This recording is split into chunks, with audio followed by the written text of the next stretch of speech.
ഇന്ന് ഡിസ്കസ് ചെയ്യാൻ പോകുന്നത് നെക്ക് പെയിൻ ആർക്കാണ് അത് കൂടുതൽ കണ്ടുവരുന്നത് ആൻഡ് അതിനുള്ള ജനറലൈസ് ആയിട്ടുള്ള കുറച്ച് എക്സസൈസസ് ആണ്. സോ നെക്ക് പെയിൻ ഇന്നത്തെ കാലത്ത് എല്ലാ ഏജ് ഗ്രൂപ്പിലും കണ്ടുവരുന്നുണ്ട്. സോ ചിൽഡ്രൻ തൊട്ട് ഏജ്ഡ് ആയ ജീരിയാട്രിക് കേസസിലടക്കം നെക്ക് പെയിൻ കാണുന്നുണ്ട്. സോ നമ്മൾ കുട്ടികളുടെ കാര്യം എടുത്തു കഴിഞ്ഞാൽ അത് കൂടുതൽ കാണുന്നത് മൊബൈലിൻ്റെ ഓവർ യൂസ് കാരണം, അതുപോലെ തന്നെ computer gaming, over use of computer gaming കാരണവും നമുക്ക് ഈ നെക്ക് പെയിൻ കാണുന്നുണ്ട്. അതിൻ്റെ മെയിൻ പ്രോബ്ലം എന്താണെന്ന് വെച്ചാൽ ഹെഡ് പ്രൊട്രൂഡഡ് ആയിരിക്കും. ഒരുപാട് ടൈം ഹെഡ് പ്രൊട്രൂഡഡ് ആയുള്ള ഒരു പൊസിഷനിൽ വെക്കുന്നതുകൊണ്ട് തന്നെ നെക്ക് പെയിനും നെക്കും അതിൻ്റെ ചുറ്റുമുള്ള മസിൽസും സ്റ്റിഫ് ആവാനുള്ള ചാൻസസ് ഉണ്ട് and it will leads to neck pain. So അഡൾട്ടിൻ്റെ കേസ് എടുക്കുകയാണെങ്കിൽ നെക്ക് പെയിൻ കൂടുതലായി കണ്ടുവരുന്നത് IT workers, office job workers, അതുപോലെ തന്നെ ടീച്ചേഴ്സിലാണ്.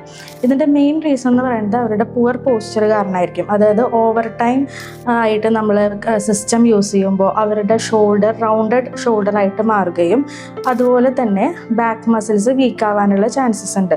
അപ്പോൾ ഈ ബാക്ക് മസിൽസ് വീക്ക് ആവുമ്പോൾ നമ്മുടെ നെക്ക് മസിൽസ് ടൈറ്റ് ആവുകയും അതുകൊണ്ട് നമുക്ക് നെക്ക് പെയിൻ ഉണ്ടാവുകയും ചെയ്യുന്നു.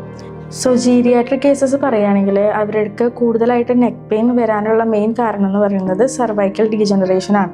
സോ സർവൈക്കൽ ഡീജനറേഷൻ കാരണം നമ്മുടെ നെക്ക് മസിൽസും സ്റ്റിഫ് ആവുകയും എക്സ്ട്രീം കേസസ് ആകുമ്പോൾ നെർവ് കംപ്രഷൻ ചെയ്ത് വിരലുകളിലേക്കും കൈയിലേക്കും തരിപ്പിറങ്ങുകയും ചെയ്യുന്നു.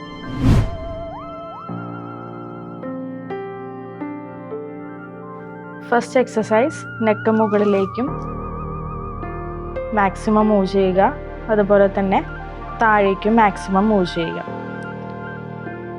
ഓക്കെ, ഇതുപോലെ 10 ടൈംസ് ചെയ്യുക. നെക്സ്റ്റ് എക്സസൈസ്, 2 സൈഡിലേക്കും നോക്കുക. മാക്സിമം സ്ട്രെച്ച് ഫീൽ ചെയ്യുന്നവരെ നെക്ക് മൂവ് ചെയ്യട്ടെ. ഓക്കെ, അടുത്തത് ഇയർ ടു ഷോൾഡർ മൂവ് ചെയ്യുക. 2 സൈഡിലേക്ക് മൂവ് ചെയ്യുക. ഓക്കെ, ഈ പറഞ്ഞ 3 എക്സസൈസും 10 ടൈംസ് വെച്ച് ചെയ്യേണ്ടതാണ്. നെക്സ്റ്റ് എക്സസൈസ് നമ്മൾ ട്രപ്പീസിയസിൻ്റെ സ്ട്രെച്ചാണ്. അതിനായി ഒരു കൈ പുറകിലേക്ക് വെക്കുക, അടുത്ത കൈ ഹെഡിൽ പിടിച്ച് ഓപ്പോസിറ്റ് സൈഡിലേക്ക് മാക്സിമം സ്ട്രെച്ച് ചെയ്ത് വലിച്ചു പിടിക്കുക. ഈ ഒരു പൊസിഷൻ 10 സെക്കൻഡ്സ് ഹോൾഡ് ചെയ്യുക, എന്നിട്ട് പതിയെ റിലാക്സ് ചെയ്യുക. ഈ എക്സസൈസ് 10 ടൈംസ് 10 സെക്കൻഡ്സ് ഹോൾഡ് ചെയ്ത് ചെയ്യുക. അടുത്തതായി സ്കാപ്പുലർ സ്റ്റെബിലൈസേഷനുള്ള 2 എക്സസൈസസ് ആണ്.